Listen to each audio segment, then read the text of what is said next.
దేవుని ఘనమైన నామానికి మహిమ, ఘనత, ప్రభావం చెల్లునుగాక. ఈరోజు ఒక అంశంతో మీ ముందుకు వస్తున్నాను. అదే విశ్వాసం. ఎపిల్ రాసిన పత్రిక 11:6లో ఇలా రాయబడింది: విశ్వాసం లేకుండా దేవునికి ఇష్టలుగా ఉండటం అసాధ్యం. బైబిల్ గ్రంథంలో యేసు ప్రభు శిష్యులే కాదు, పాత నిబంధన గ్రంథంలో ఆయన నమ్మిన భక్తులే కాదు, చరిత్రలో కొంతమంది తమ విశ్వాసాన్ని కనపరిచి దేవునికై హతసాక్షులైన వాడు కూడా ఉన్నారు. వాళ్ళు అపోస్తలుడైనటువంటి యోహాను శిష్యుడు పోలీకార్ప్ అనేటువంటి వ్యక్తి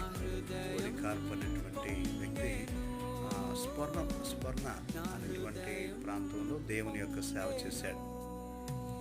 ఆ రోజుల్లో మరి దేవుని